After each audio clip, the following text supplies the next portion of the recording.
A billionaire walks to a microphone in a small town council chamber and enters a document that ends his own company's biggest deal, his signature, 7 years old, at the bottom of the page. He is not the one who found it. She is, a widow, a nursing aide, $41 in the bank. A condemnation notice stapled through her front door, a husband dead in a trench that no engineer ever signed off on. They told her nothing could be done. Then a homeless man knocked on her porch at 11:20 at night, asking only to sit out of the rain.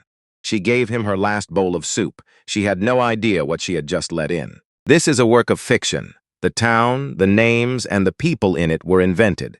What sits underneath the story was not. "Excuse me, ma'am. May I sit on your porch tonight? I won't disturb you." The woman on the other side of that door was 31 years old. She had $41 in her checking account. She had 5 months of missed mortgage payments stacked in a kitchen drawer. She had a brother down the hall who had stopped talking, and a husband who had been dead 11 months, and a pot on the stove with exactly 2 bowls of soup in it. 2. One for her, one for the boy. She looked at the old man standing in the rain with no laces in his shoes, and she said, "Come inside." That was the 16th of October. What nobody on Belmore Road knew yet, what Delphine Rawls herself would not know for another 8 days, was that the man on her step had walked that street once before. Summer of 1979. 28 years old, clipboard under his arm, a folding rule in his back pocket, writing down every house on the block in small block letters, including hers. 5:20 in the morning. The furnace had not come on because Delphine had not let it. 58 degrees on the thermostat and a sweatshirt pulled over her pajamas, and that was the arrangement she had made with the winter. The house smelled like old wood and lavender. The lavender was her grandmother. Willa Mae Sutter lived in that house 43 years and put a sachet in every drawer and every closet and behind the towels in the hall. And 5 years after they buried her, you could still open a cabinet and get a lungful of the woman. 2 bedrooms, 1 bathroom, a back door that swelled in July and would not sit right until October, a kitchen faucet that dripped no matter what you did to it. Delphine had tightened it, wrenched it, wrapped tape around the base of it like a bandage. It dripped anyway. It had dripped for 2 years. She lay there a second longer than she should have, listening to it. Drip, drip. Then she got up because the alternative was staying down, and Delphine Rawls did not stay down. Teeth. Hair back, same as yesterday. She came out into the hall and stopped because the drawer by the stove was in her line of sight, and she had a rule about the drawer. The rule was that she did not open it before 6 in the morning. She had made that rule in February, and she had broken it exactly twice. Inside that drawer was 1 sheet of paper on a letterhead, Halloran Underground, Incorporated. Following review of the engagement terms, Mr. Rawls was retained as an independent contractor and was therefore not covered under the company's workers' compensation policy. We are unable to process a claim on his behalf. That was it. 4 lines and a signature nobody could read. Delphine had read that letter 40 times. She could say it in the shower without looking. 11 months back, on the 9th of November, her husband Orrin went down into a utility trench off Belmore Road to reset a joint on a storm line. 21 feet of cut in mixed fill. The wall came in on him at 10:40 in the morning. The shoring that was supposed to hold it had not been rated for that soil, and had not been checked that day, and had not been checked the day before either. And Delphine had learned all of that from a man in a county office who told her in a voice you would use on a child, and then told her there was nothing she could do about it. She had taken the letter to a lawyer downtown in March. He gave her 20 free minutes and a face full of sympathy, and used the word misclassification 1 time and the word retainer twice. $2,500 to start. She had $211 that week. She said thank you. She shook his hand. She walked out to the bus stop and let 2 buses go by before she got on one. The mortgage was $690 a month. Her grandmother had almost paid that house off, and then there had been a home equity line for the roof in 2011. And Orrin had been carrying the note, and now Delphine was 5 months behind. The funeral had been $9,000. She got it down to 7 by holding the service at the church instead of the funeral home, and by saying no to the flowers. Saying no to the flowers had cost her something she could not put a number on, and still could not, 11 months later, at 5:20 in the morning, standing in a hallway looking at a drawer she was not going to open. Total. All of it together, north of $19,000. Checking account that morning, $75 and change. By 4 in the afternoon, it would be 41. She did not know that yet.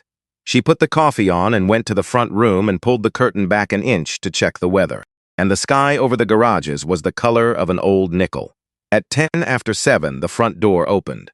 Amos came in with the cold on him, warehouse vest half unzipped, badge still clipped to the chest pocket, moving the way a person moves after 10 hours under lights that never change. 22 years old. Her brother. They passed in the hallway the way two people pass in a hallway when they have been doing it every morning for almost a year. Morning. Morning. There's eggs. I ate. You didn't eat. I ate, Delphine. He went into his room and shut the door. Never hard. He never shut it hard. That would have been a feeling with a name on it. She stood in the hallway a moment with the coffee cup against her chest. There had been a different Amos, 16 years old, drawing bridges in a composition notebook, saying the word cantilever at the dinner table like it was a rare bird he had caught in the yard. 2 semesters into the drafting program at the community college on Vine, he used to bring the notebook to the table and Orrin would hold it out at arm's length and say, "Boy, is this thing gonna stand up?" And Amos would say, "It's already standing up. It's on the paper." And Orrin would laugh so hard he had to put the fork down. Then November. Then the warehouse. The notebook went in a drawer somewhere and stayed there.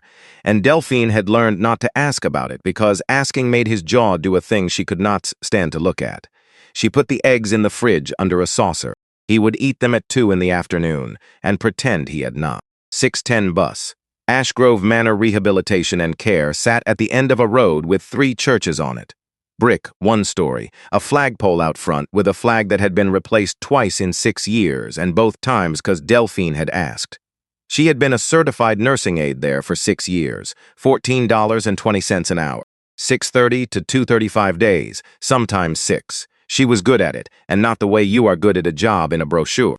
She knew that Mr. Delvecchio in 12 wanted his blinds opened before he was awake and not after, because he liked to come up out of sleep into light instead of into a room. She knew the woman in 19 had played organ at a church in Kellerton for 31 years and would let you turn her without a fight if you hummed something in a minor key. She knew which residents got a visitor on Sundays and which ones told you they got a visitor on Sundays, and she never once let on that she knew the difference. She learned names, all of them. Residents, families, the 2 men on maintenance, the young woman who brought the linen truck on Tuesdays. That was her whole religion, more or less. Because there is a kind of dying that starts when nobody says your name out loud for a week. And Delphine had watched it happen from 4 feet away, and she had decided a long time back that it was not going to happen on her hall. That Tuesday, she found a woman in the sunroom crying over a phone call. Delphine did not say it's okay because it was not. She did not say I understand because she did not. She sat down. She stayed 19 minutes. She got written up for it 3 weeks later. Time management, the form said. There was a box checked next to efficiency and a line for the employee to sign. She signed it and put her copy in the drawer by the stove with the letter, and if you had asked her why she kept it there, she would not have had an answer for you. 2:45, and she got off the bus at Kestrel and 9th because she needed cold medicine, and Bracker's was cheaper than the chain out by the highway. And that was where she found Ezra Frame, 82 years old, retired steam fitter, 54 years on that block, which was longer than anybody, which made him the closest thing Belmore Road had to a founding document. He was at the pharmacy counter with his wallet open and his hand flat on the counter. Delphine could tell from 10 feet. She had seen that hand 100 times on that man, flat on a surface, steadying. Says it went up, Ezra said, not to the girl behind the register, to the counter. Says it was $11 in June. The girl said something about the plan year and a formulary change. It was $11 in June, he said again. He was not arguing. That was the thing. He was just saying the true thing one more time, in case saying it might change it. Delphine came up beside him. Mr. Frame, he straightened. He got his shoulders back. 82 years old, and he got his shoulders back. Delphine, how much is it? It's fine. How much? 34 and change. She had the card out before he finished. Now hold on. It's done. Delphine Rawls, I have known you since you were in a stroller. Mr. Frame, she looked at him. You gonna let me buy you a bottle of pills? Or you gonna make a scene in a Bracker's? He looked at her a long second. Then he laughed, one short one, out through the nose. "You're your grandmother's child," he said. "So I hear. $34.18, which left $41 in the account of a woman 5 months behind on a house. She did not tell anybody. She did not think about it twice. She got back on the bus, and 3 weeks later, she would have had to sit and think hard to remember it happened at all. Home by 4, dinner by 5:30. Rice and the last of the chicken, stretched with an onion and whatever was in the door of the refrigerator. Amos came out and ate at the counter standing up.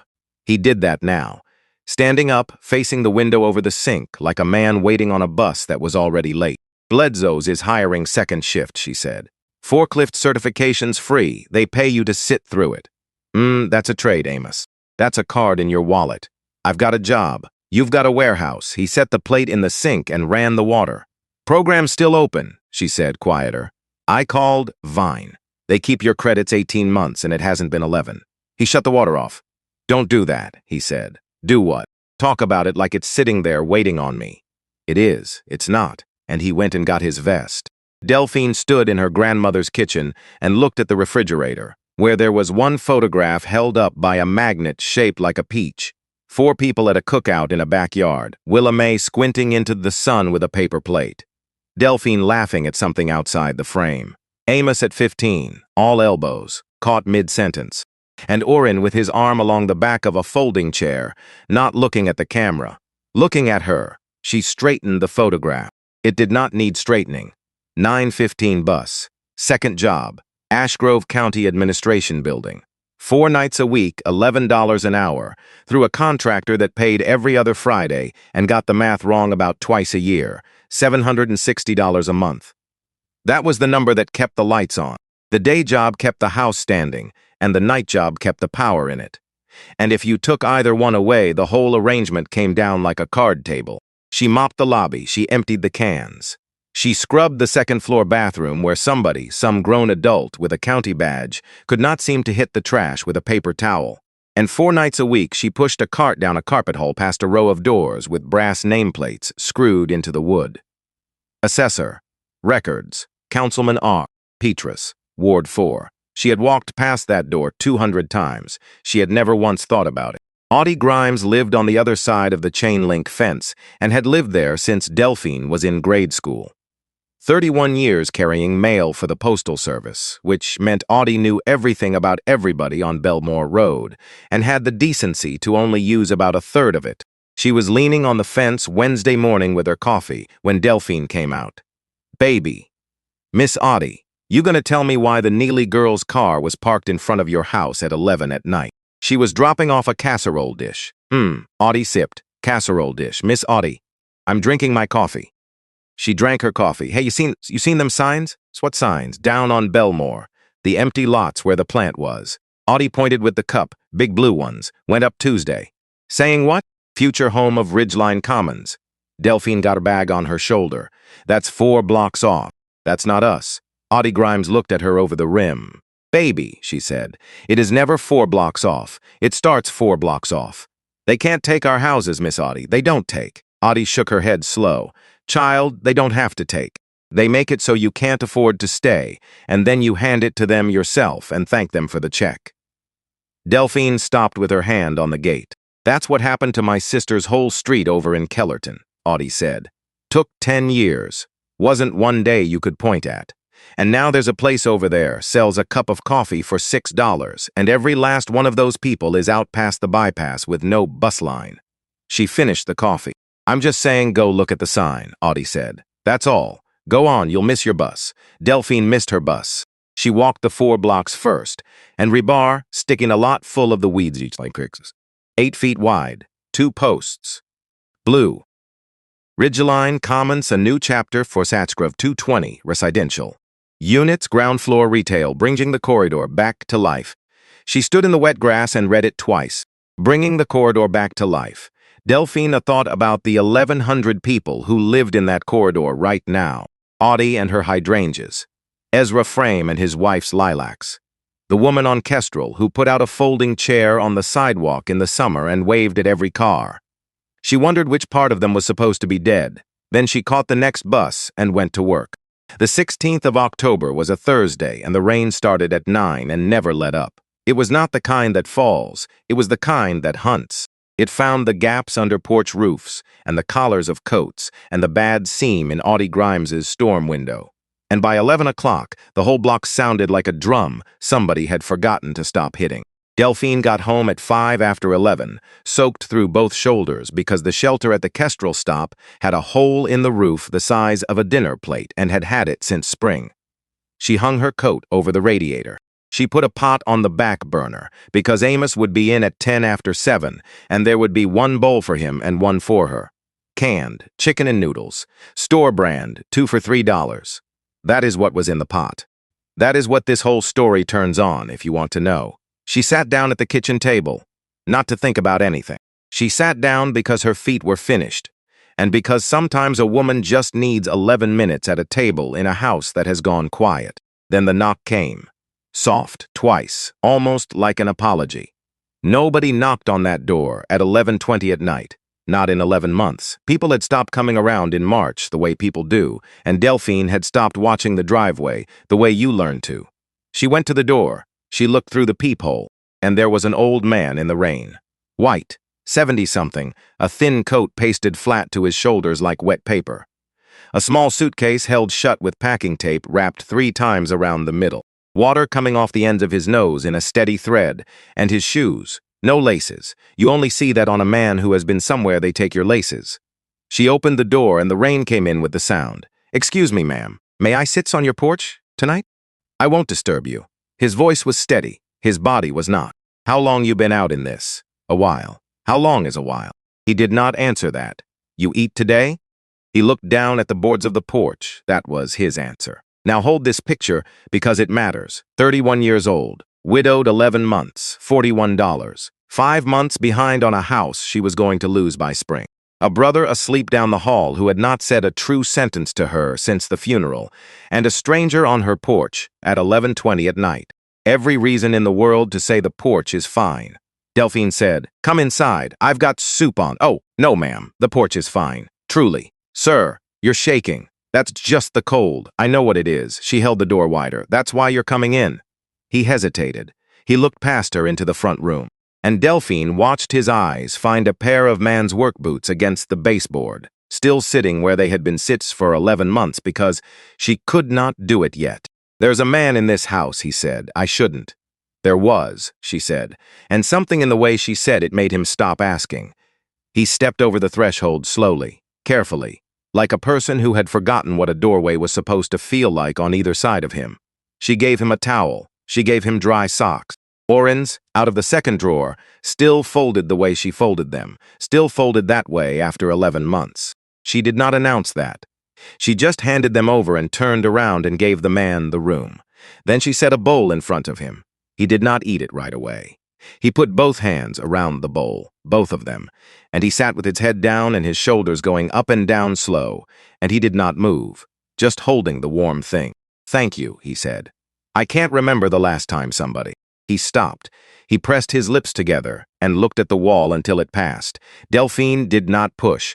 She sat down across from him and let the man eat. He took the first spoonful and closed his eyes for about a second and a half, 1.5 seconds. Like that first sip of broth was the first kind thing the world had handed him in a very long time. When he was done, he stood up and washed the bowl, dried it, opened 2 cabinets before he found the right one and put it back exactly where it lived. "You didn't have to do that," she said. "You didn't have to open the door." "Well, but you did." She got a blanket out of the hall closet and a pillow off her own bed and made up the couch. "You sleep there tonight. We'll figure the rest out tomorrow." He stood in the middle of the front room holding the towel, and he did not seem to know where a towel went in a house. "Ma'am, I don't even know your name." "Delphine," a pause. "Walter." "Walter what?" Longer pause. "Just Walter's fine for tonight." She looked at him. 6 years of learning that you call a person by their name. 6 years of saying it out loud on purpose, and she decided to let this man keep the half of his that he could carry. "All right," she said. "Good night, Walter." She turned off the lamp. She went to bed. She did not know his last name. She did not know where he came from. She did not ask him one single question about how a man that age ends up on a porch in October with tape wrapped around his suitcase. She gave a stranger soup and a dry place to lie down. That was all it was. 5:20 in the morning. She was quiet in the hall. She wrote a note and left it under the sugar bowl. Coffee's in the pot. Lock it if you go. D. She almost wrote something else under it. She did not. She caught the 6:10. She worked her haul. She turned Mr. Del Vecchio at 9 and again at noon and told him about the rain, and he said, "Is it still coming?" And she said, "It quit around 4. And he said, "Shame." And she said, "It is, isn't it?" And that was the whole conversation, and it took him 20 minutes to have it. She came home at 4 in the afternoon and stopped in the doorway. Because the house was clean, not the ordinary kind. Baseboards clean. The window over the sink, which had a film on it from some previous decade of that house's frying, clean. And the faucet was not dripping. Delphine stood in her own kitchen and looked at that faucet the way you would look at something that had spoken to you. 2 years of that sound. 2 years of folding a washcloth into the basin at night so she would not hear it. 2 years of Orrin saying he would get to it Saturday, and then there were no more Saturdays. She turned the handle on. She turned it off. Nothing. And in the front room, sitting on the floor with his back against the couch and a composition notebook open flat across his knees, was her brother, Amos, awake at 4 in the afternoon, which he never was, talking, which he never did, and Walter in the armchair, leaning forward with his elbows on his knees, listening to him. "The span's too long," Amos was saying. "That's where I always got stuck. I couldn't figure how you'd hold it up without dropping a pier in the middle of the water."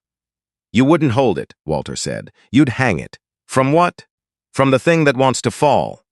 Walter turned his hand over. "That's the whole trick of it. You quit asking the load to push and you let it pull instead." Amos looked up. "That's backwards.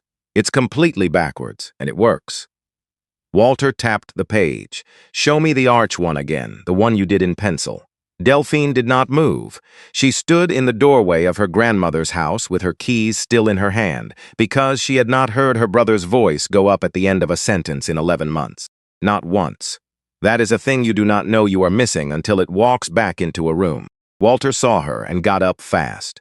Too fast, like a man caught where he had been told not to be. "I'm sorry. I was looking for a screwdriver and he came out and I should have. You fixed my faucet. There was a cartridge gone in it. Seat and spring were shot. I had it apart and I should have asked first. Walter, I know how it looks. A man goes through a woman's things." "Walter," she set the keys down. "You fixed my faucet." He stopped. "I used to work with my hands," he said. "Long time ago." She hung her coat. "You got somewhere to go tonight?" Silence. His eyes were already saying goodbye. She had seen that look before. Not on her hall. In the parking lot at Ashgrove Manor. On families walking out to their cars. The look of a person who has already left and just has not moved yet. "Then stay," she said. "Delphine, I can't keep. You fixed my faucet. You cleaned my house. And my brother is sitting on that floor talking about arches." She pointed at the front room. "Do you know what that is to me?" Amos said without looking up. "I'm sitting right here. I know exactly where you are," Delphine said. "Hush." Walter looked at the young man on the floor, who had already flipped back a page and was waiting on him. He sat down, and he stayed. He tried to leave twice. Monday morning she came home, and the blanket was folded into a square on the arm of the couch with corners like a hospital bed, and the suitcase was standing by the door. "What's this?" "I've stayed too long. It's been 4 days. That's 3 more than I asked for." Delphine picked up the suitcase, carried it back to the corner of the front room, and set it down. "You leave when you've got somewhere to go," she said. Not before. He stood there holding his coat over his arm. He did not argue. He just stood there looking like a man who could not remember the shape of being wanted anywhere. The second time was that Friday, and he left a note.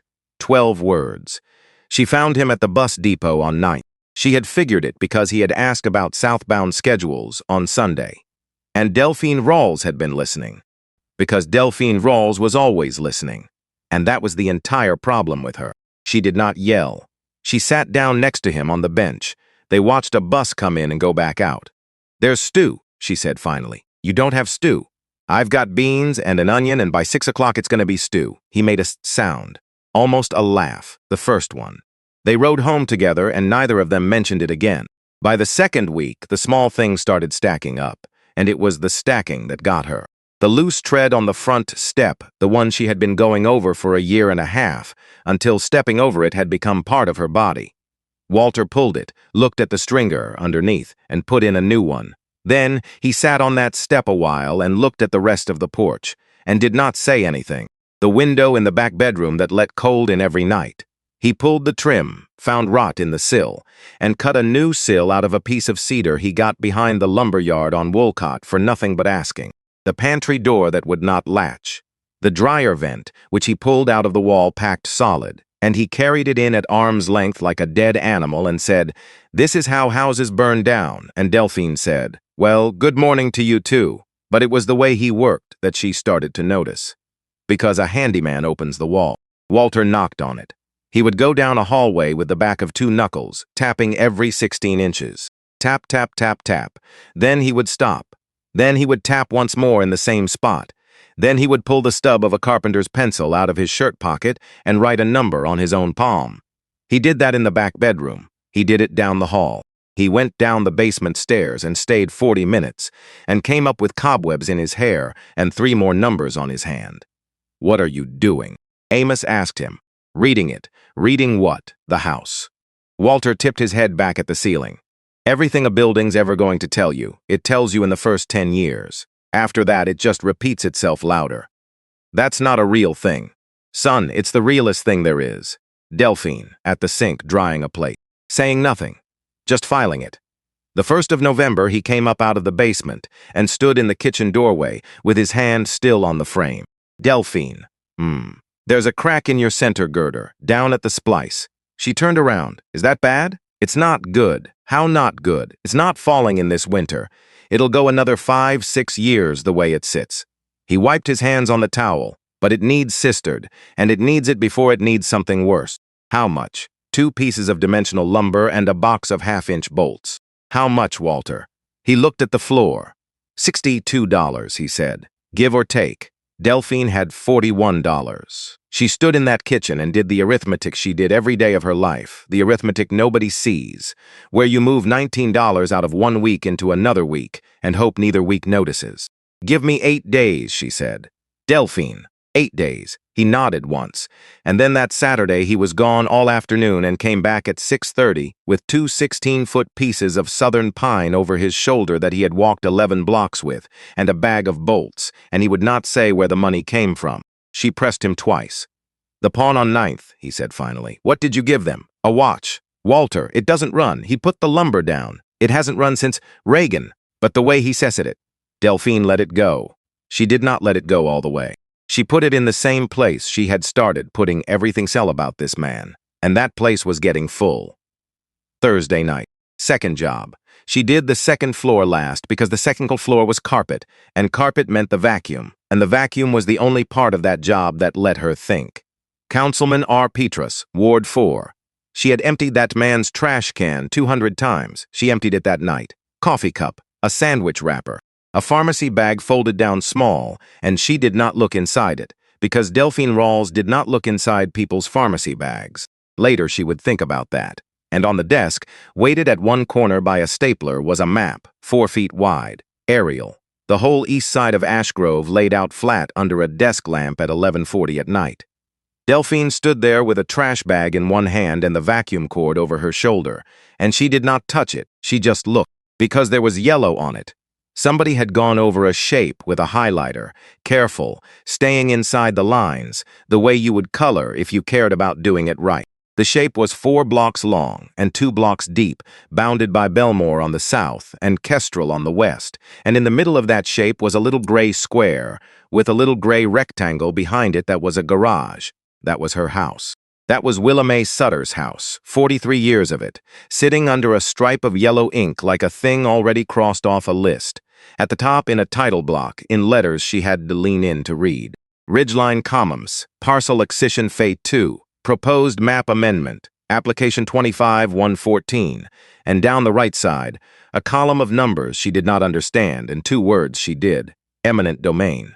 She stood in a councilman's office in a uniform with somebody else's company name stitched over the pocket. Then she took out her phone. She could not have told you why. Something under her ribs said, "Take it," and she took it. 4 pictures. The whole sheet, then close on the title block, then close on her own street, then one more of the bottom corner because the flash had washed it out the first time. She put the phone in her back pocket. She finished the second floor. She vacuumed the hall. She rode the last bus home with her hands flat on her knees and did not sleep. She showed Walter the next afternoon. She meant to do it easy. Slide the phone across the table and say, "What do you make of this?" The way you would ask a man about a noise in your car. She got as far as sliding the phone across the table. Walter picked it up, and Delphine watched a 74-year-old man go completely still. Not the still of surprise, not the still of confusion, the still of a person looking at something that is not new. Walter. He did not answer. He was spreading it with 2 fingers, slow, and his hands were unsteady. And she had seen his hands unsteady before on a porch in the rain, and that had been cold. This was not cold. Walter. What? Where did you get this? Off a desk. Whose desk? Does it matter? Delphine. He looked up. Roy Petrus, Ward 4. I clean that building 4 nights a week. She sat down slowly. Walter, what is it? He set the phone down between them.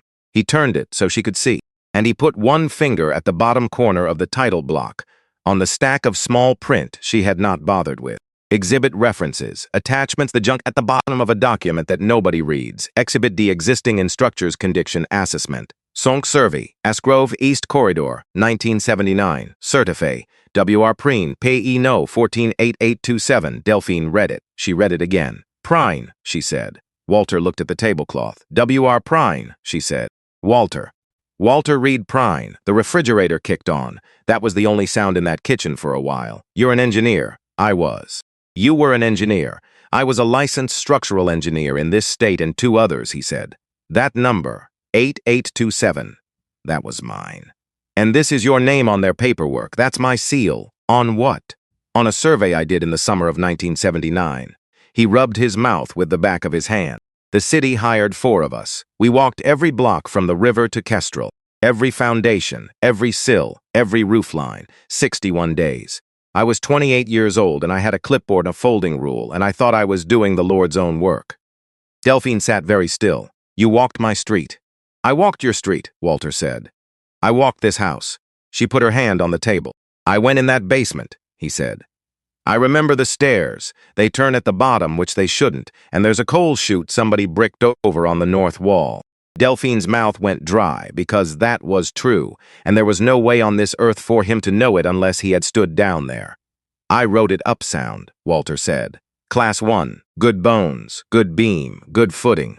I wrote that about 11 houses on this block, and I wrote that this house was good for another 100 years. Then why is it on their map? Because they're running it backwards. He got up. He went to the window over the sink and stood with his back to her.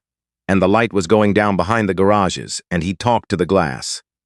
That survey was a photograph of 1979, he said.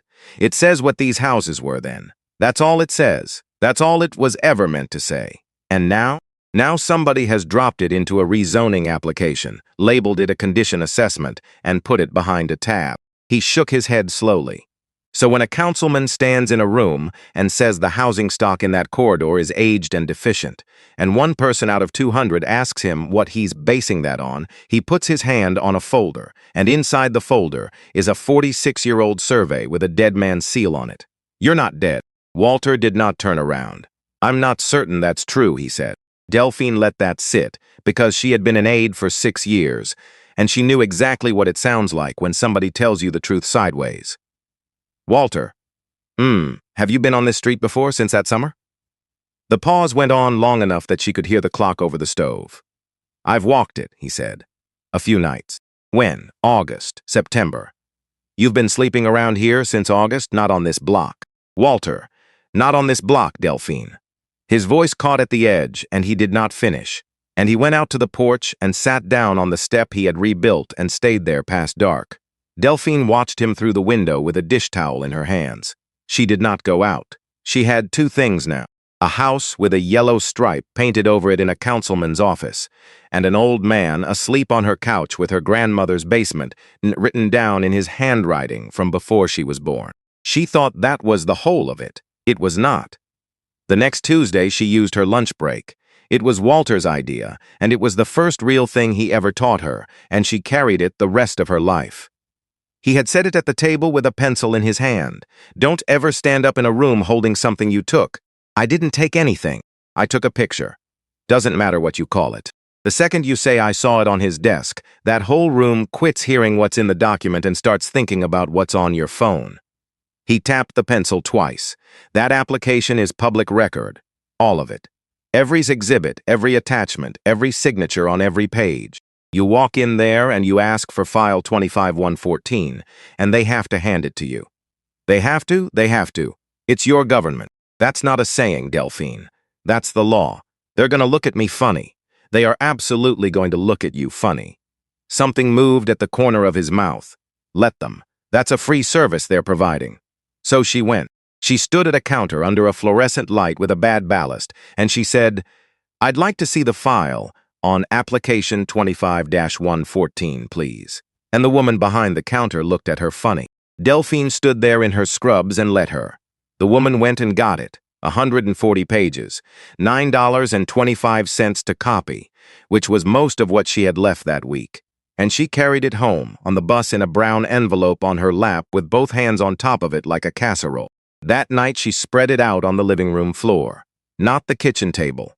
The floor, because 140 pages does not fit on a table, and because Amos got down on his stomach on the rug the way he used to at 16, with a pen behind his ear. Walter sat in the armchair with the lamp pulled over. "Start at the back," he said. "Why the back?" "Because the front is written for you. The back is written for them." So they started at the back. Fee schedules, environmental screening, a traffic study with a chart in it that Amos said out loud was drawn wrong, and Walter looked at it for 30 seconds and said, "Son, you're right. And that's a hell of a thing to catch." And Amos went red to his ears and did not say anything for 10 minutes. And then, on page 31, in a section titled Contractor Prequalification and Proposed Scope Assessment, there was a table, 11 companies, 3 columns. Name, trade, status. Delphine was reading them the way you read a phone book, which is to say not really, and her eye went down the trade column looking for nothing at all. Concrete, steel, electrical, utilities, and site work. And she stopped. She stopped with her finger on the page, and the whole room went underwater. Halloran Underground. Utilities and site work. Pre-qualified Tier 2. Delphine did not move. Amos said, "Delphine." She did not answer. She read the line again, then a third time. Then she said the name out loud quietly, the way you say a word in a language you do not speak. Halloran Underground. "What is it?" Walter said.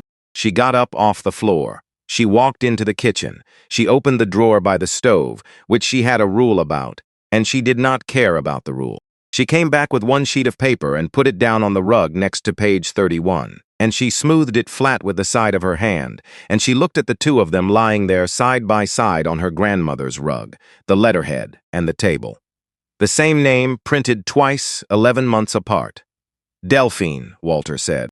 He was leaning forward. "What is that?"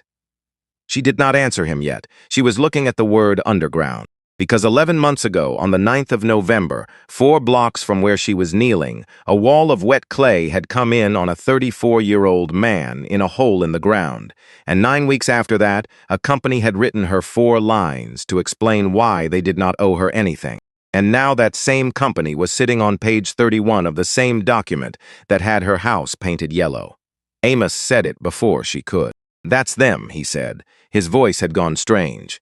"Delphine. That's the ones that. I know who it is. That's the ones that sent the letter. I know." She sat back on her heels on the floor of her grandmother's front room with 140 pages spread around her. And Delphine Rawls understood for the first time in 11 months that the 2 worst things that had ever happened to her were not 2 things. She did not know how yet. She did not know what to do with it, or who to tell, or whether a woman with $41 and a mop and a library card could do one single thing about any of it. But she was looking at it.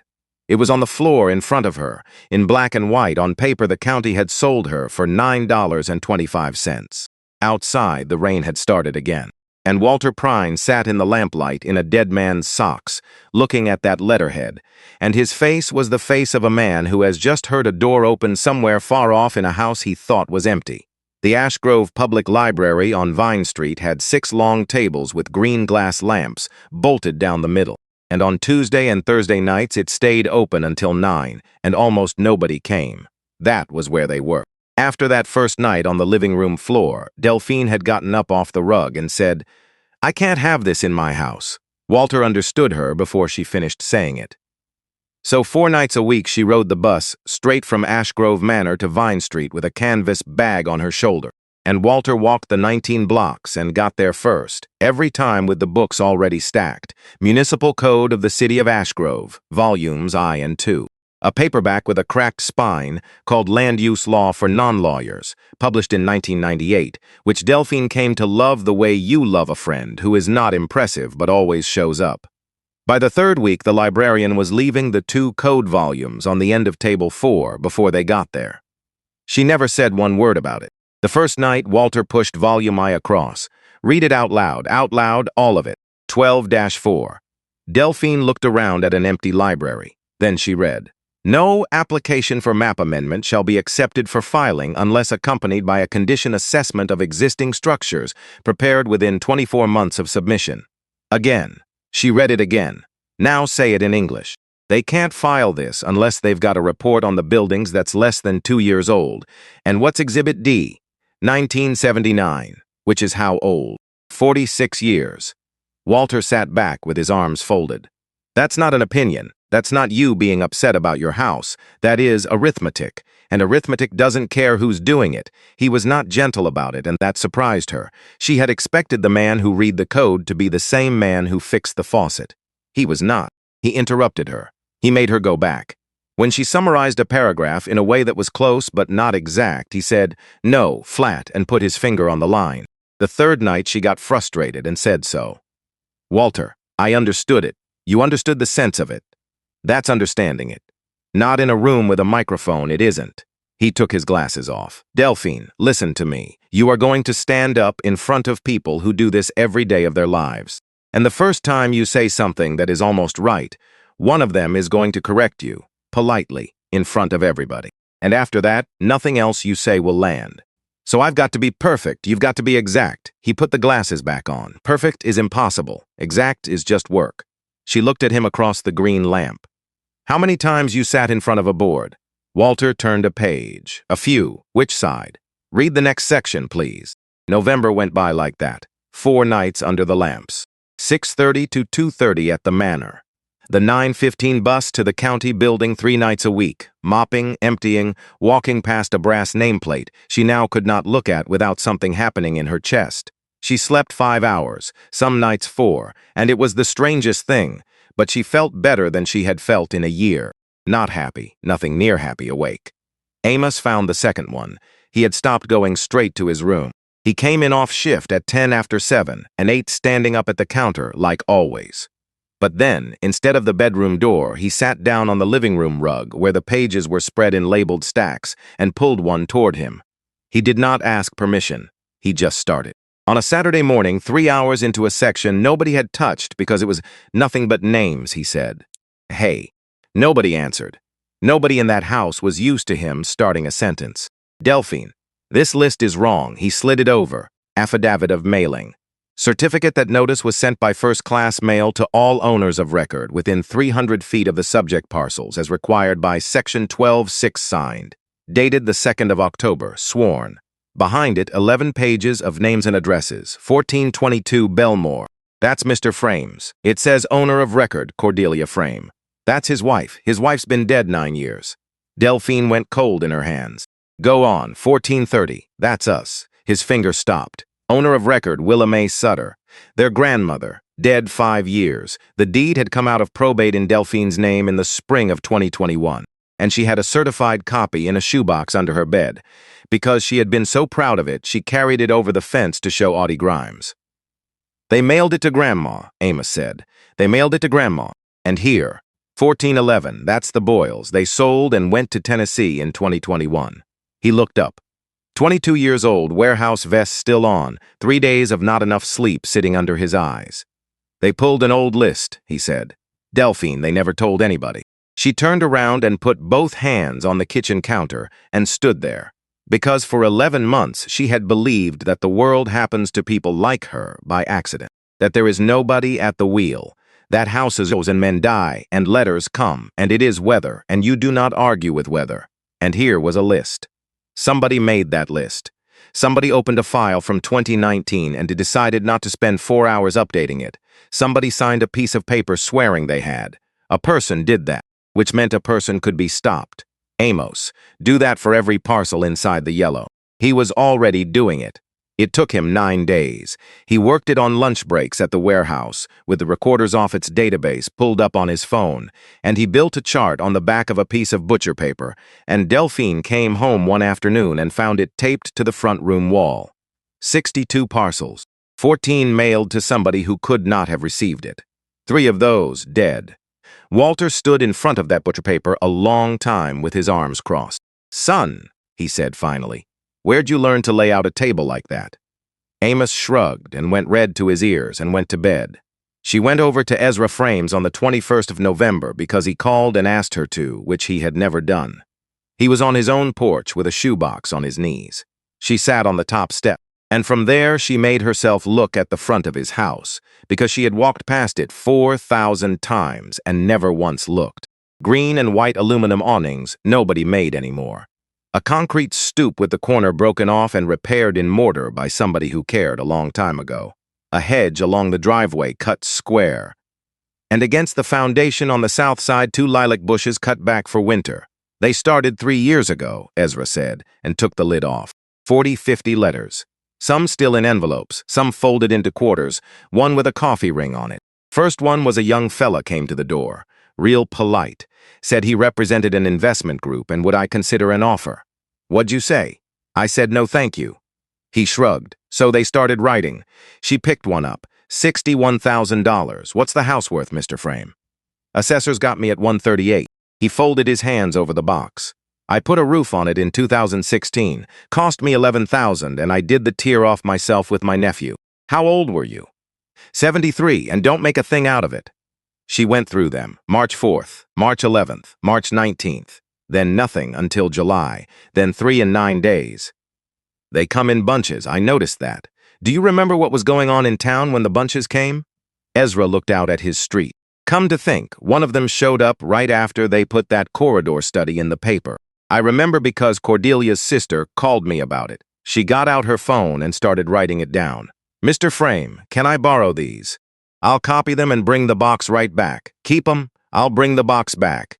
Baby, they ain't done me a bit of good sitting on my knees for 3 years. He held it out. 'Take 'em.' She stood up to go and he said, 'Delphine, sir. My wife planted them lilacs in 1974. First spring we owned it. She was 19 years old and she put 'em in wrong and I told her they wouldn't take and she said, 'Hush, Ezra.'" He cleared his throat. 51 years, he said. They come back every year. The hearing was the 11th of December, a Thursday, at the Ash Grove Community Center in the big room with the basketball hoops cranked up into the ceiling. Somebody had put out coffee in a percolator on a card table and nobody drank it. Delphine had not expected the room to be full. It was full. 9 rows of folding chairs and people standing along the back wall and down both sides. A man from the county paper with a notebook. A girl from the community college with a video camera on a tripod, which was a class project, and which ended up mattering more than anybody in that room could have guessed. She sat in the 4th row with a manila folder on her knees. Audie Grimes on her left with her church purse. Ezra Frame 2 seats down with his hat on his knee.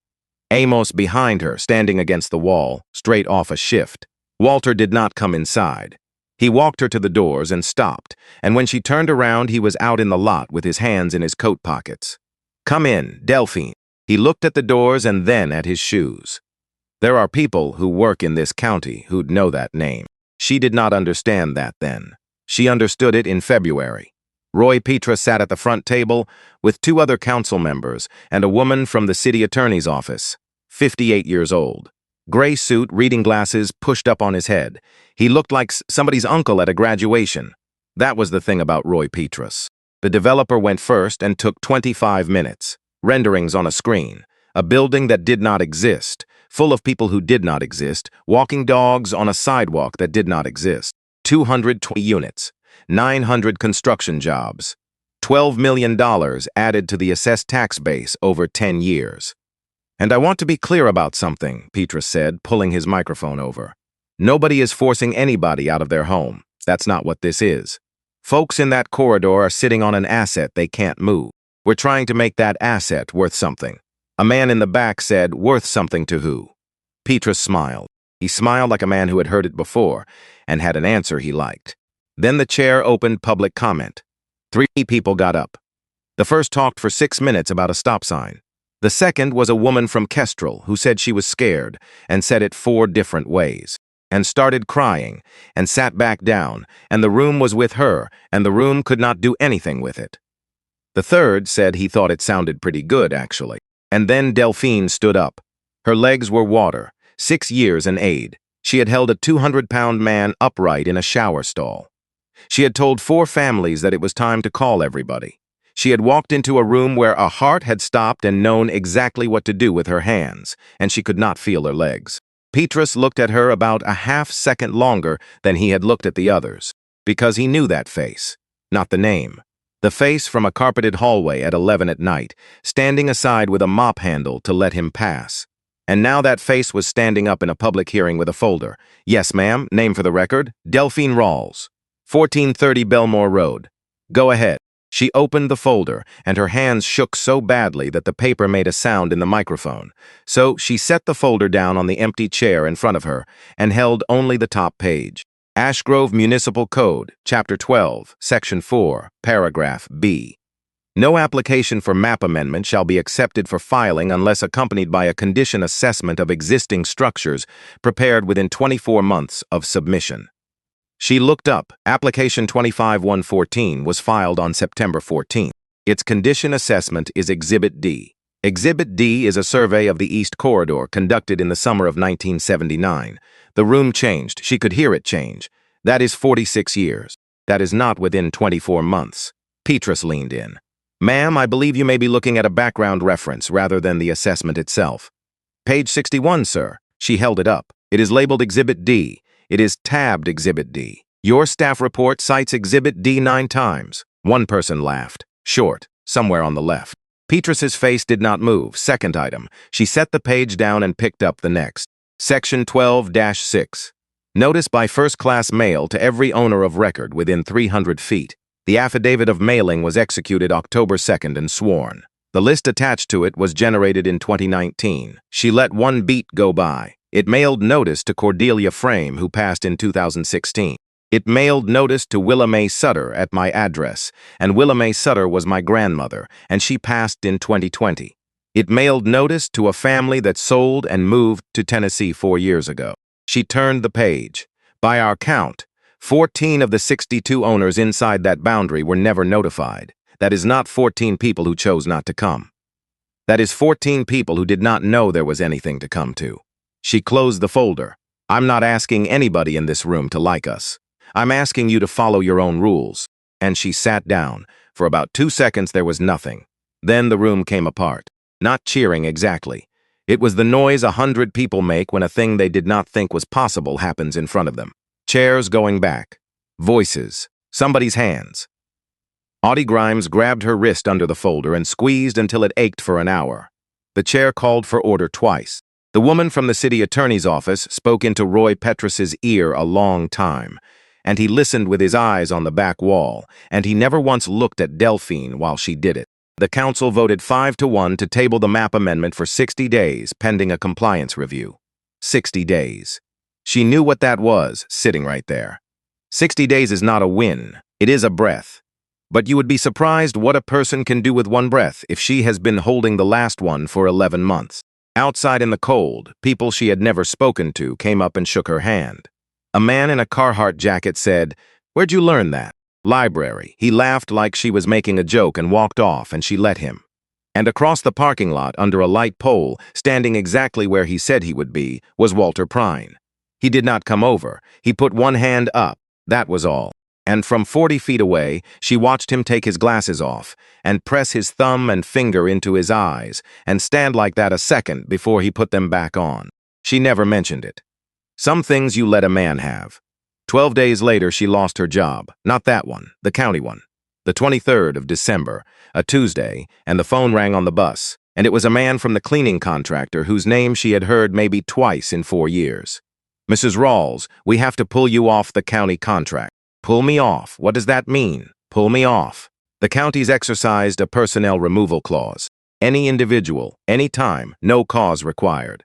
For what? There's a note about a badge log discrepancy and a security concern. A what? Monsieur Rawls. What security concern? A pause. And then, because it was 4 o'clock 2 days before Christmas and he did not have it in him to keep being a company. Look, somebody up there says a cleaner was in an office where they had no business. On camera in the hall, badge in the log. And a couple weeks later, that same person's downtown pulling files at the clerk's window. He exhaled. That's the whole conversation. That's all I've got. She sat on a city bus with her hand over her mouth. I didn't take anything, she said. I believe you. Everything I used, I bought. $9.25 at the clerk's counter. I've got the receipt in my purse right now. I can bring it to you. Miss Rawls. His voice went almost kind, which was worse. I know. It doesn't matter. And that was the poison in it. She had done it exactly right. She had walked into a government building in the middle of a workday in a nurse aid's scrubs and asked a stranger for a public file and paid for the copies with money she needed for something else. And she had done it that way, specifically, so that no one could ever say she was standing in a room holding something she took. And it did not matter at all. Because a man who looked like somebody's uncle had picked up a telephone. $760 a month. She rode 4 stops past her own and had to walk back 6 blocks in the dark. She told Walter on Friday, and only because he asked why she was home. And she was so tired she said it flat while taking her shoes off in the hall. Walter stood in the doorway a moment. That's on me. Don't. Delphine, don't do that. She set her shoes side by side against the wall. I stood up in that room. Nobody made me. If you're going to take the blame for it, you have to take the other part too. And you don't get the other part, Walter. That part's mine. He looked at her a long moment. All right. That was a hell of a thing you did. I know it was. On Christmas Day, she worked a double for the holiday differential, and she and Amos ate at 10:30 at night, and Walter had made a pie out of 2 cans of peaches and a crust from scratch, and none of them said one word about any of it. The citations came on the 9th of January, a Friday, 3 envelopes, county blue, exterior maintenance, peeling and blistered paint, north and east elevations, $600. Electrical. Service panel does not meet current requirements, $1,200. Occupancy. Unregistered occupant not named on deed or lease, $1,000, $2,800. She stood on her own porch in the cold and read them 3 times. Every house on that block had peeling paint, everyone. Audie's back wall looked like a map of somewhere. The panel was from 1974 and had never given anybody 1 minute of trouble, and the third one had a box on it. At the bottom of all 3, in the signature block, N. Ferris, Inspector 2. Walter read them twice and set them down like they were hot. This is retaliation. Textbook. They can't just. They can. They do. It's the cheapest thing in the drawer, and it never fails, because it doesn't have to hold up in front of anybody. It only has to cost more than you have. He pushed his chair back. They didn't send an inspector because your paint is chipped. They sent one because you embarrassed a man in a room that had a camera in the back of it.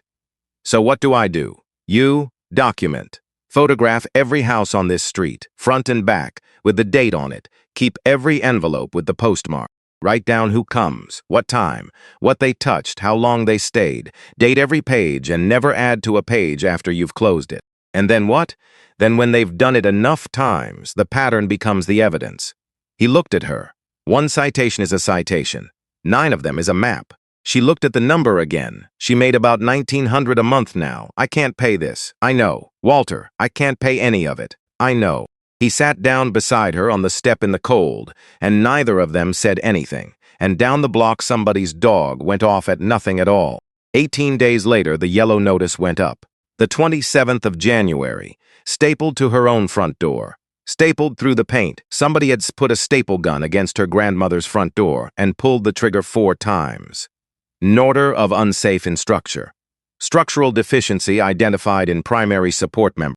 Structure declared unfit for occupancy pending certified repair. 30 days to commence corrective work or vacate. Estimated scope of repair, $22,000. She read it standing in her scrubs with her bag still on her shoulder. Read it twice. Went inside, set the bag down, came back out, sat on the top step and put her hands over her face. She did not cry. She was past crying. She was in the place on the other side of it, where the body just goes quiet because it has run out of things to try. Walter came out and read it over her shoulder, and she felt him go rigid. The girder. What? They wrote up the girder. Something new had come into his voice. Delphine, I sistered that girder on the 1st of November. 2x10s both faces, half-inch through bolts, 12 inches on center, staggered. I glued and clamped the splice before I put one bolt in it. They said, I know what they said, come down here, right now. He had never talked to her like that. He never did again. He pulled the string on the bulb and pointed up with a flat hand, the way a man points at something he loves. Look at it. She looked. Now look at this. He came back with a spiral notebook out of his coat pocket. Wire-bound, the cheap kind, $1.25. She had seen it 100 times and never once asked about it. He opened it to the middle, page after page of small block printing, dimensions, sketches drawn against a straight edge, a date in the top corner of every single page, and nothing crossed out anywhere. November 1st. Girder splice at Pier 3. Checked full depth, deflection at midspan 5/8 of an inch. Sistered both faces, number 2 Southern Pine, 16 foot, 8 bolts per side staggered. He turned it around. I measured it again on the 9th. Deflection was 3/16 and holding. I wrote that down too. You wrote all this down. I've written everything down since I was 24 years old. Something crossed his face and was gone before she could read it. It's the one thing I've never once failed to do. He closed the notebook. Somebody stood in your basement and wrote up a beam that has been repaired and is stronger than the day it went in. Which means one of two things happened. Either they never looked at it, or they looked at it and they wrote it anyway. The petition came that same week. Audie told her over the fence with her coffee going cold in her hand and her mouth set in a line Delphine had never seen on that woman. He came around, Tuesday and Wednesday in the afternoon. When he knew who'd be home, what did he say? That's the devil of it, baby. He didn't say nothing you could hold up.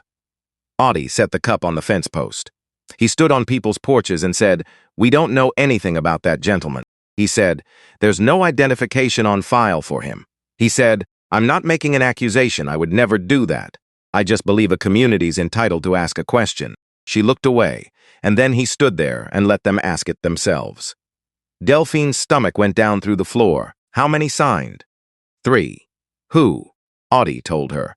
The Neelys 4 doors down, whose porch light Delphine had changed for them in August because Mrs. Neely could not get up the ladder anymore. The man on the corner with the boat he never took anywhere. And Charlene Pratt, whose mother had been on Delphine's hall at Ashgrove Manor for 14 months. Whose mother Delphine had sat with through the last night of it. The whole night. Off the clock, past 4 in the morning because nobody else came. Charlene Pratt signed a piece of paper asking the county to investigate the unidentified occupant at 1430 Belmore Road. They posted it on the corkboard at the corner store, next to a flyer for a fish fry. Delphine saw her own address on it walking home from the bus. I didn't sign it, Audie had said, and I told that man to his face. I said, Roy Petrus, I have known that girl since she ran through my sprinkler with no shoes on, and if you ever come to my door with a clipboard again, I will call your mother. And she is in a home, and I will still call her. Delphine laughed at that, out loud, standing at the fence. It was the last time she laughed for a while. Because 3 signatures is enough. 3 is all it takes. That is the arithmetic of a street. Inside of a week, people who had shaken her hand in a parking lot in December were crossing to the other side when they saw Walter on the porch. A woman she had known since middle school stopped answering her texts. Somebody left a paper sack of garbage in her driveway and she never found out who and decided not to try. And Walter started waiting until after dark to walk to the hardware store on 9th. She caught it on a Saturday and it broke something in her. You are not doing that. Doing what? Waiting on the dark like you're something that ought to be hid. It's easier. Not for me, it isn't. He looked at her and set the coat down and did not go. The 3rd of February, a Tuesday, 2:35 in the afternoon. Delphine came out the staff door of Ashgrove Manor into a gray afternoon, cutting across the back lot toward the bus stop, and a car horn went off twice behind her, a little gray sedan idling in the last row with the exhaust going up white. The driver's window came down. Mrs. Rawls, a woman, black 29 or 30, hair tied up in a scarf, county lanyard hanging off the gear shift where she had pulled it over her head and dropped it. Who's asking? The woman's mouth went thin. My name is Nadine Ferris. I'm the inspector who wrote up your house. Neither of them moved. Out on Kestrel, a school bus went by with its lights going. Can you get in the car, please? It's warm in here, and I've been sitting in this lot for 50 minutes trying to make myself do this. Delphine walked around the front of the car and got in. The heater was going full, radio off, a travel mug in the cup holder and a Costco seat in the back with a cracker crushed into it. Nadine Ferris put both hands on the steering wheel at 10 and 2, which is a thing people do when they are parked. I need to say some things and I need to say them fast, because if I stop, I'm going to talk myself out of it. All right. I've been an inspector too for 2 years. I've got $138,000 in student loans and a mother on dialysis 3 days a week, and this is the only job I have ever had with a pension. She said it to the windshield. I'm telling you that up front, so you know exactly what kind of coward you're dealing with. And so we can get past it, and I don't have to do it twice. Delphine did not say anything. On January 6th, I got 3 inspections assigned. Yours at 14:30, 14:22, and 11:09 Kestrel. All 3 came down as priority from the division head, same mornings, same email. 3 residential priorities on 1 street on 1 morning. In a county where I have a backlog of 90-some complaints, half of them a year old. She shook her head once. That's not how the queue works. The queue is complaint-driven, and it is a disaster, and things sit. Who sent it? Division head. But he doesn't originate anything. In 2 years, I have never once seen that man start something. Her hands tightened on the wheel. I asked him why. He said quality of life initiative, corridor focus. I said which complaint? He said just run them. You wrote 3 citations on my house. I wrote 3 citations on your house. Her voice did not change, and she did not look away. Yes, I wrote up peeling paint on a 100-year-old frame house on a block where I could stand in the middle of the street and see 11 others just like it. I wrote a service panel that is old and legal, and I wrote an occupancy violation on a man because there was a name on my assignment sheet before I ever knocked on that door. Delphine turned in the seat. It was on the sheet already. Dulprine, typed in, under the address. Before you came, before I came. Nadine finally looked over. Mrs. Rawls, I have never once in 2 years been handed a name to go find. That is not what an inspection is. An inspection is I go look, and I write what's there. The heater blew. And the beam, Delphine said. Nadine let go of the wheel and reached into the door pocket and came out with a manila envelope, and she held it in both hands a second before she handed it over. I looked at the beam. The beam is fine. It has been sistered, and it was done right. Better than right. Whoever bolted that up staggered the pattern and glued the splice, and you don't see that. I've been in 400 basements in this county, and I have seen that maybe twice. Delphine held the envelope on her knees. Then, what is stapled to my front door? That paper was generated from a report that is not the report I wrote. She opened it. 4 grainy pages. Field notes with a time stamp in the corner, a photograph of her own basement taken from the bottom of the stairs, and under a heading that said Instructional Observations in plain black type, center girder previously reinforced. 2-ply sister both faces through bolted workmanlike. No deflection beyond tolerance. Member scound. She read the word twice. Sound. 4:17 in the afternoon, January 6th, Nadine said. That's my entry on my tablet from your basement, standing under that beam. And the condemnation. I didn't sign it. Delphine looked up. I want to be careful how I say this because I've said it wrong in my head about 400 times. Nadine took a breath. The system populates a signature block when a report goes to final. Inspector of record, auto-filled. I never took that report to final. I saved it as a draft on the 6th, and I never touched it again. On the 26th, somebody with an administrator credential took it out of draft, changed the structural finding, and sent it to final. Can you prove that? There's an audit log. Can you get it? No, flat. And if I try to get it, that's the end of me. That log has to be pulled by somebody who is standing to demand it. A prosecutor, a state inspector general, a judge. Delphine sat in a warm car in a parking lot with 4 pages on her knees.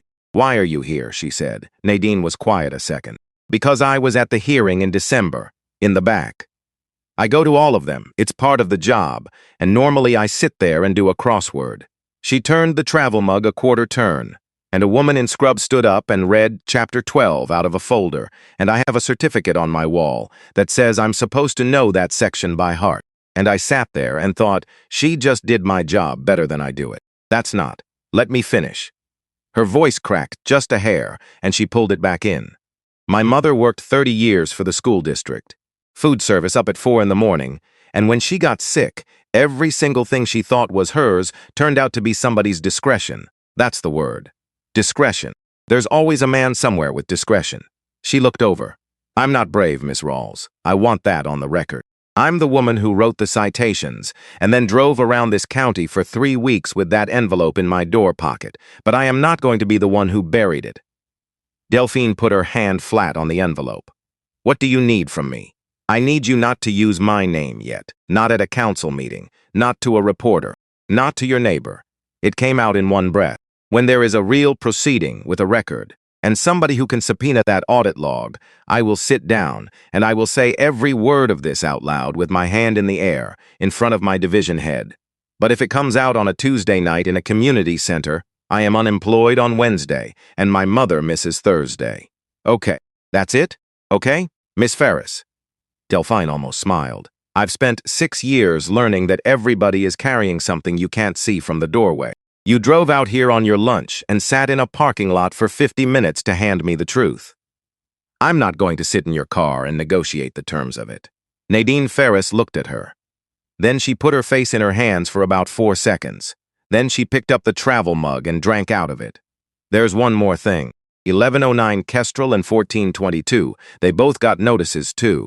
All 3 addresses sit inside the same boundary on the same map amendment, and I checked. In this entire county, in the entire year, those were the only 3 unsafe structure notices issued on owner-occupied single-family homes. 3. She started the car. That's not enforcement, Ms. Rawls. Enforcement doesn't come in threes. Delphine got out and stood in the lot and watched the little gray sedan turn onto Kestrel. 1422. Ezra Frame had not said one word. The 7th of February, a Saturday. They sent her home early because the shift was overstaffed, and she came up the driveway at 1:20 in the afternoon and heard a voice on the back porch. Low. Careful. The way a person talks when he is trying to take up less room than he takes up. She stopped at the corner of the house. Walter had a prepaid phone. She had bought it for him in November for $18 because she could not stand the idea of him out in the world with no way to call anybody. He was standing at the rail with it against his ear. No, I understand. I'll hold. Quiet. Yes, ma'am, I know he doesn't take calls at that number. Quiet. Would you just? He stopped. Started again. Would you tell him it's his father calling? Delphine did not breathe. Prine. P as in Peter. R-I-N-E. Yes, ma'am. His father.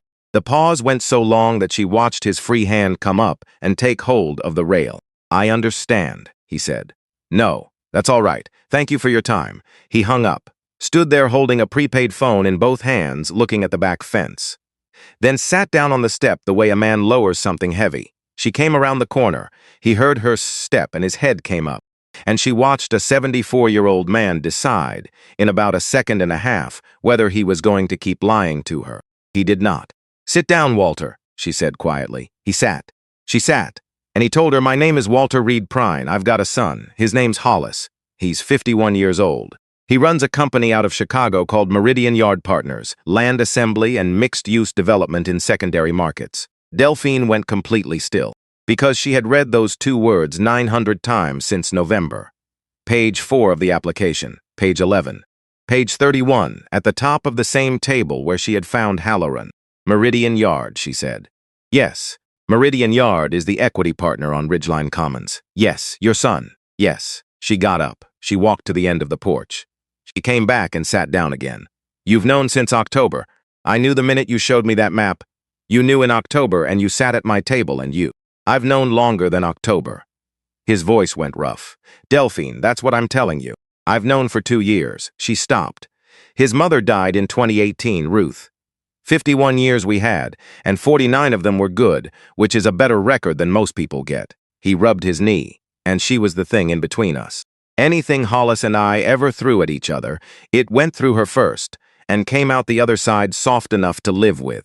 Without her, there was nothing in the middle. It was just 2 men in a room. What happened?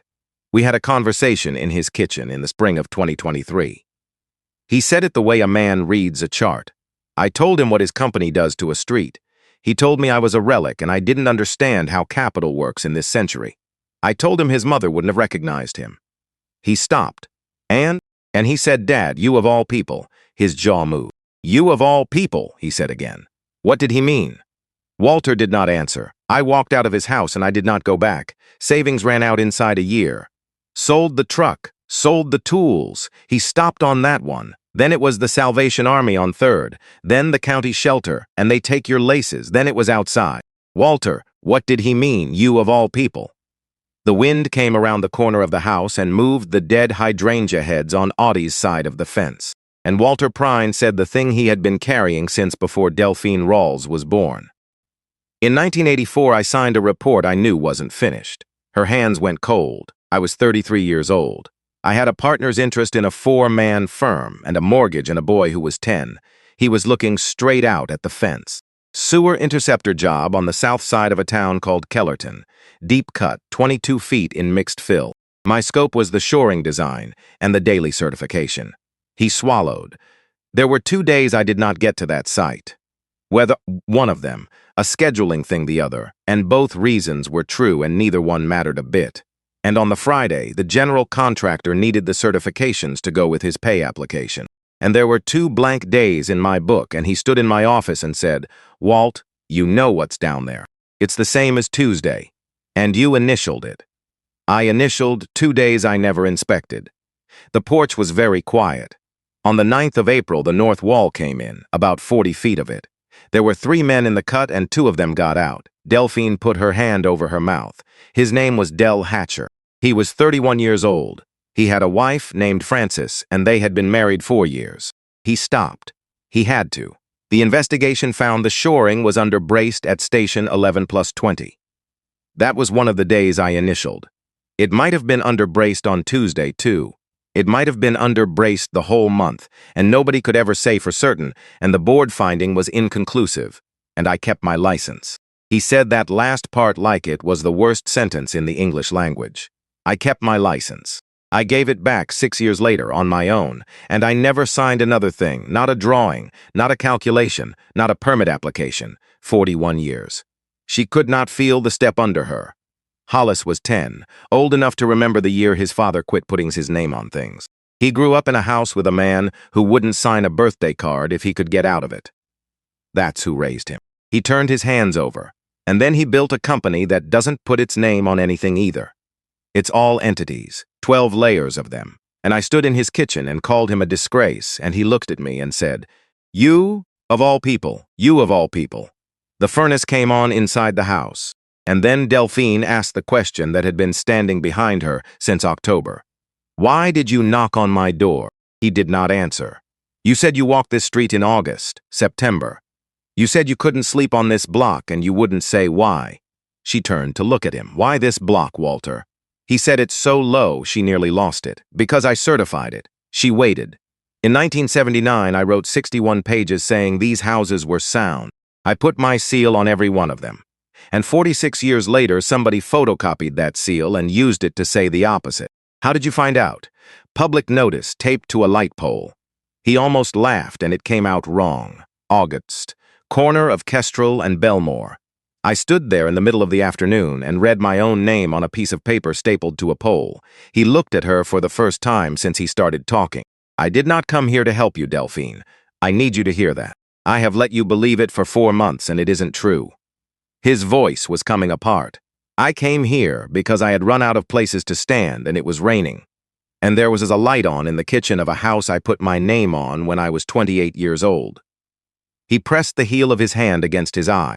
"I didn't knock on your door as a good man. I knocked on it as a man hiding from the only 2 things he ever did that mattered. And you gave me a bowl of soup." Delphine sat on her own, back step, and could not get air into her chest. Because there was one more piece. He had not said it, and she was not sure he had put it together, and it was sitting in the middle of the floor between them like a dropped plate. She got up, went inside, opened the drawer by the stove. She came back out and put the letter down on the step between them, face up, and watched Walter's eyes go to the letterhead. Halloran Underground, Inc. Page 31. "You saw it the same night I did." "I saw it." "Then look at the top of that." He picked it up. His hands were shaking, and it was not cold anymore. He read the 4 lines. "Read them twice." "My husband's name was Orrin Rawls," Delphine said. "He was 34 years old." On the 9th of November last year, he went down into a trench 4 blocks from where you are sitting. Walter did not move. 21 feet. Mixedville. The wall came in at 10:40 in the morning. The letter shook Walter Prine's hand. A trench, he said. A trench. Delphine. The shoring wasn't rated for that soil. It hadn't been checked that morning, or the morning before. Walter Prine made a sound she had never heard a person make. He put the letter down on the step, carefully, with both hands, like it was something that could break. I didn't know that. I swear before God, I did not. I believe you, Delphine. I said I believe you. She stood up. She looked down at him, and there was no anger on her face at all, which was so much worse. But I need you to give me a minute. Because I have been feeding you at that table since October. And I have been calling you family in my own head since about the 2nd week. And I have just found out that the reason you are sitting on my step is a piece of paper you signed in 1984. And a man died in a hole in the ground because of it. She picked up the letter and folded it in half. And your son's money is the reason that same kind of company got pre-qualified to dig on this street again. Walter had his face in his hands. And I don't know yet what that means, Delphine said. I don't know if it means God put you on my porch, or if it just means the world is exactly as small and as ugly as I have been afraid it was my whole life. She went inside. The screen door did not slam. She did not let it. She just closed it and stood in her grandmother's kitchen with her back against the counter and her hand over her mouth. And out on the step, a 74-year-old man sat in the cold with his hands empty. Neither of them slept, and for 10 days after that, nobody in that house said a true thing to anybody. Walter got smaller. He ate standing at the counter and washed the plate before she came in the room. He kept working. That was the terrible part. He rehung the storm door. He replaced 2 porch spindles on a Tuesday in February with his coat on because he would not run the heat while she was at work. He was paying her. A 74-year-old man trying to pay a debt with a screwdriver. Amos broke it. He came in off shift on a Thursday and sat down at the table where she was drinking coffee before the bus and did not take his vest off. You're not talking to him. I'm talking to him. You're saying words at him. That's different. He put his keys down. Did he do something to us? So she told him. Kellerton. 2 days he never inspected. A man named Del Hatcher who was 31 years old. Amos looked at the ceiling a long time. 41 years ago, he said. And he's been paying on it every day since. That's not the same as it not happening. No, it's not. He dropped his hands. Delphine, when do people get to start over? What? That's a real question. I've been asking it about me for 11 months, and I never said it out loud. And now there's a man on our couch who's been asking it about himself for 41 years. And you're the one who decides. I don't decide anything. You decide everything in this house. You always have. He said it without heat. So, when's he done? When does he get to sit at the table? Because if the answer's never, then say never, and let's all live with it. But don't make him sit out there guessing. She missed her bus. She went out to the back step where he was sitting in his coat, because he would not come in until she was gone. I'm not done being angry. You shouldn't be. Don't agree with everything I say, like you're trying to make yourself easy to keep. Something moved at the corner of his mouth. All right, you come inside and you eat at my table, and if I'm quiet, you let me be quiet. She turned and looked at him straight. And you're going to help me. Not because you owe me. I've watched you try to pay for 10 days and I don't want it. I need you because you know things I don't, and I'm out of time to be proud. Ezra Frame came by that Saturday with a coffee can of screws, which was his way of coming over. She had been waiting for him, January 6th. A county inspector came to your house. His hands went still on the can. It's in the box, he said. With the letters. Why didn't you tell me? He looked at her front room floor a while. Because you were carrying yours. And I've known you since a stroller, and I wasn't about to hand a girl one more thing to carry. His voice went rough. My wife died in that front bedroom, Delphine. And a man half my age put a paper on my door, says it isn't fit. I wasn't ashamed of you knowing. I was ashamed. She put her hand on his arm. Then he looked at the table and said the thing that changed everything. Halloran. Her head came up. I know the name. 61 years in the trade, baby. They run lean. 8-9 on the payroll and 40 men in the ditch. She went very still. Say that again. Old game. You keep a skeleton crew on the books, and everybody else signs a paper, says they're in business for themselves. They gave Orrin that paper. I know they did. That's why I never brought it up, didn't see the use. Walter had gone still too. Mr. Frame. Was that job on Belmore a county contract? Stormline? Course it was. Public money. Walter turned. Delphine. Certified payroll. Every week, every worker signed under penalty of perjury and filed with the county. She was already reaching for her coat. 940 pages. The clerk sent it electronic, and it cost nothing, because nobody ever asks for electronic. 4 people, 1 table, 11 hours on a Saturday she could not afford to take off. Halloran filed 38 weeks of sworn payroll. Every week listed the same 6 men. The county's own daily inspection logs in the same file recorded 26 to 34 men on that site. Orrin Rawls was not on a single page. Delphine found that at 11:40 at night and had to go stand in the hall. Walter came and stood in the doorway and did not say anything, and did not leave. After a while she said, "Okay," and went back in. Behind the payrolls was a roster. Subcontracted owner-operators, 31 names alphabetical. Halfway down the second column, between 2 she did not know, Rawls, Orrin D., and behind that the blank template. Paragraph 2 required those men to work the hours and methods the company set. Paragraph 9 forbade them from working for anyone else. "That's not an independent contractor," Walter said. "That's an employee with a costume on." They wrote the confession down and filed it with the county. "Then why hasn't anybody?" "Because nobody reads it. That's the whole trick. It isn't hidden. It's 940 pages long and it's boring." Delphine picked up the roster. 31, she said. "That's 31 men, which is 31 people sitting at a table when it goes wrong." It took her 11 days to call them.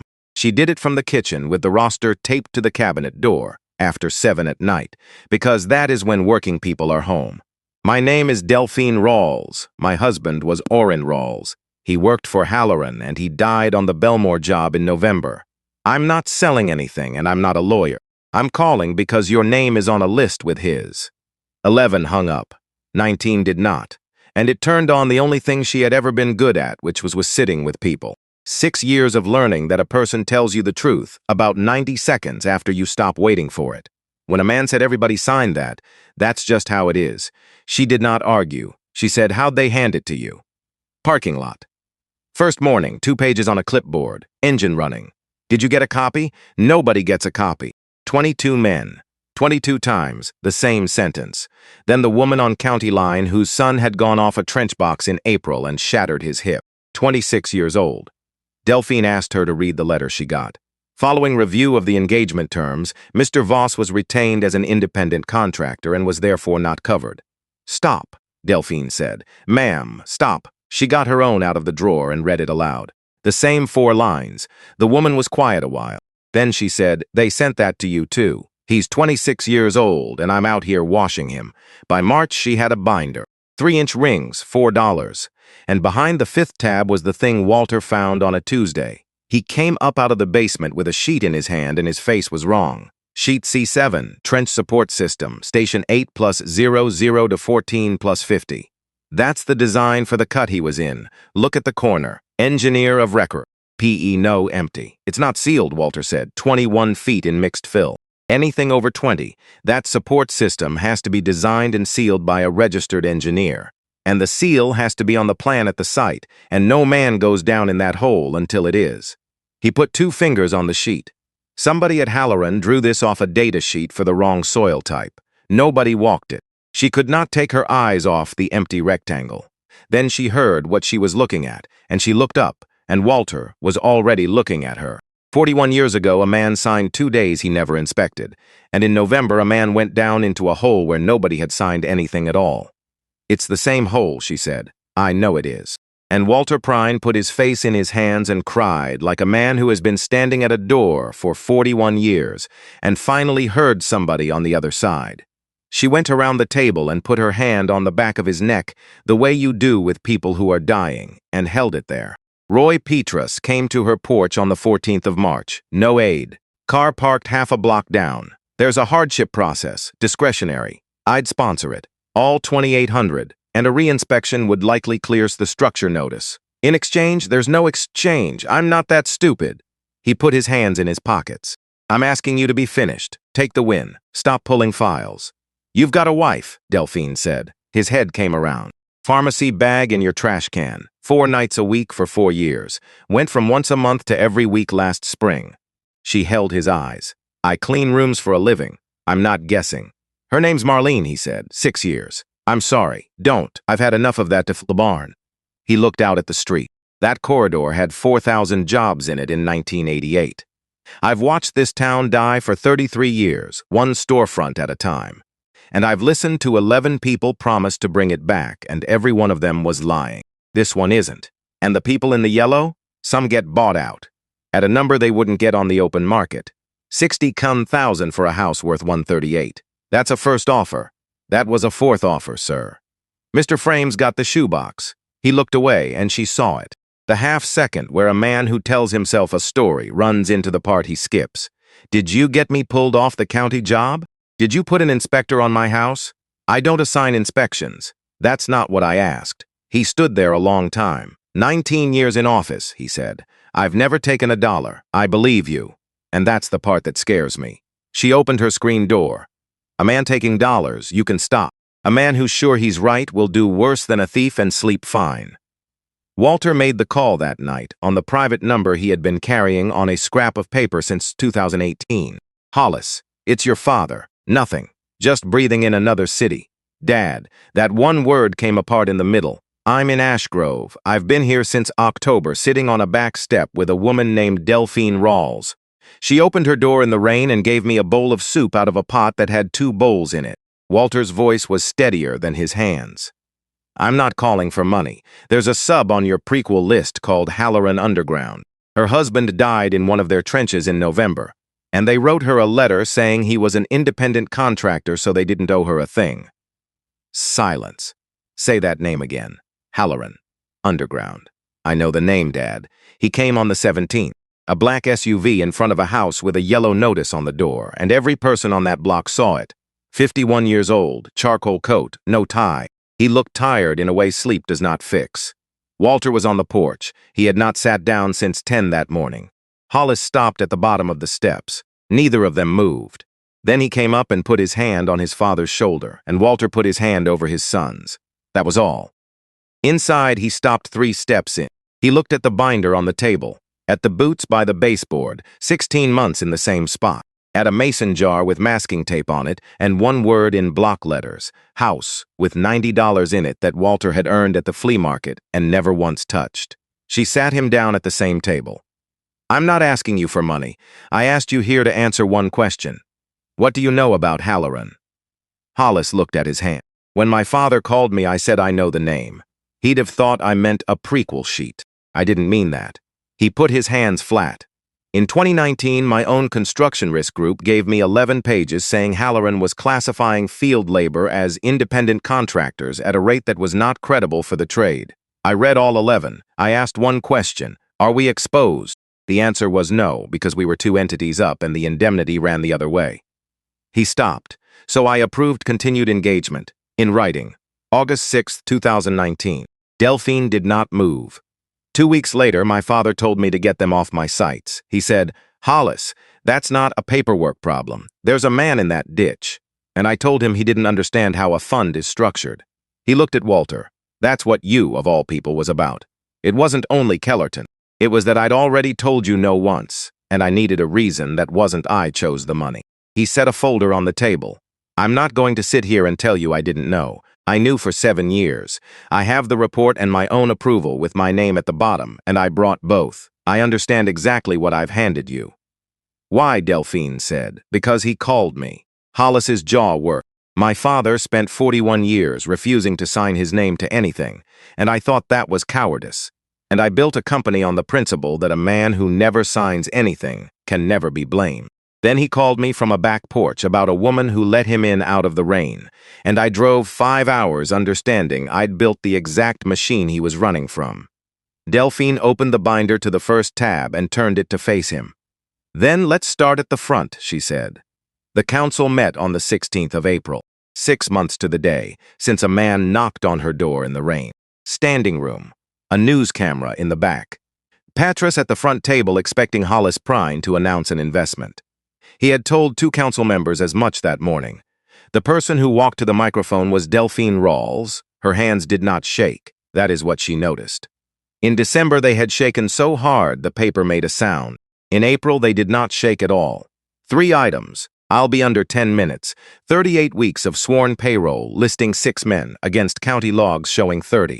Her husband's name on none of 940 pages. 31 men classified as owner-operators, paragraph 2 and paragraph 9. 22 of them handed those pages in a parking lot, not one given a copy. 11 prepared to swear to it. 4 families with the identical denial letter, word for word, and she held up sheet C7. 21 feet, mixed fill. Under state law, this design requires the seal of a registered professional engineer. She turned it so the room could see. The seal block is blank. She closed the binder. I'm not asking for sympathy. I'm asking this council to forward this file to the State Inspector General and the County State's Attorney, and to suspend Halloran's pre-qualification pending review. She paused. And I'd add one thing. Inspector Nadine Ferris of the County Building Division is in this room. She has field notes and an audit trail on 3 condemnation notices issued inside the ridgeline boundary. She asked me not to speak for her, and I won't, but she's prepared to answer questions from anyone here with the authority to ask them. Nadine Ferris stood up in the 4th row. She did not say anything. She just stood and stayed standing, and let 200 people look at her. Hollis Prine took 4 minutes. He entered the 2019 risk report and his own approval memorandum. I read that report. I approved continued engagement anyway. I want that on this record in my own voice rather than in a subpoena. Then a 3rd document. An email from Councilman Roy Petrus to Meridian Yard's Investor Relations Office, dated the 11th of February, offering to help locate a family member of the principal and expressing hope the firm would look favorably on the corridor project. He read the subject line and did not editorialize. Petrus did not shout. He sat very still and looked at a point on the back wall. The vote was unanimous. Afterward, in the hallway, Hollis found her by the doors. The citations, the arrears, the funeral, all of it today. It's not charity, it's the smallest thing I owe. No, Delphine said. He blinked. You pay me. I go quiet. Not because you'd ask, because that's what it does. She said it without heat. There's a woman on county line washing a 26-year-old man. You write me a check. She's still washing him and nobody's ever heard her name. Then tell me what, reclassify them. All 31, back to the first day, with the back contributions. Every man on every Meridian site. An outside auditor, not yours. And a legal fund for families in this county who get one of those letters, and it carries my husband's name. He looked at her a long moment. That's about 40 times the check. I know what it is. Mrs. Rawls. He put out his hand. You'd have made a hell of a lawyer. I'm working on it, she said. The map amendment never came back. The Inspector General opened a file in May and the state's attorney in June, and both moved the way such things move, slowly, in rooms with no cameras. Halloran surrendered its county pre-qualification in September. Petrus did not run again. He served out his term and did not file petitions in the fall, and there was a 2-paragraph item in the county paper. Delphine read it at her mailbox and went inside, and did not think about him again for a long time. Nadine Ferris sat for 11 hours of interviews, kept her job, and moved at her own request to the Independent Inspection Unit. The reclassification took 14 months. 29 of the 31 men were made whole. 2 could not be found. The Orrin Rawls Fund opened in a storefront on Kestrel with 1 paralegal and a part-time attorney, and took 41 cases its first year. Delphine started at the community college on Vine that fall. Amos re-enrolled the same semester, and they rode the same bus twice a week and argued the whole way. Walter took an apartment 3 blocks over. His own choice. Hollis offered him a house, and Walter said, no thank you, 3 blocks is right. Tuesdays and Thursdays, he sat in the shop at Vine with Amos and a set of drawings and taught him to read a beam. He and his son had dinner on Sundays. And one night in October, they got into it so badly that Hollis walked out to his car and sat in it 20 minutes and came back in. In the spring, at 75 years old, Walter Prine paid the reinstatement and got his license back. The first thing he sealed was a 2-page structural repair certification for the center girder at 1430 Belmore Road. He brought it to the house and set it on the kitchen table and stood back from it with his hands at his sides, like a man who was not sure it would hold. Delphine looked at the seal a long time. Then she took a magnet off the refrigerator and put it up next to the photograph of 4 people at a cookout. They sat out on the porch that evening. Same porch, 2 chairs, A grill going somewhere, down the block, and the smell coming up the street like a hello. Fireflies over Audie's fence. Walter poured her coffee without asking, the way he did now. "Do you ever think about it?" he said. "If you hadn't opened the door." Delphine took the cup and held it in both hands. No, she looked out at the street a while. Orrin used to say we were the ones standing in the rain once. Both of us, before we got this house. She turned the cup. "So we don't lock the door when it's raining." That was the whole rule. He never made it complicated. Walter did not say anything. He did not need to. And down Belmore Road the porch lights came on, one after another, the way they do in the spring. Every one of those houses still standing.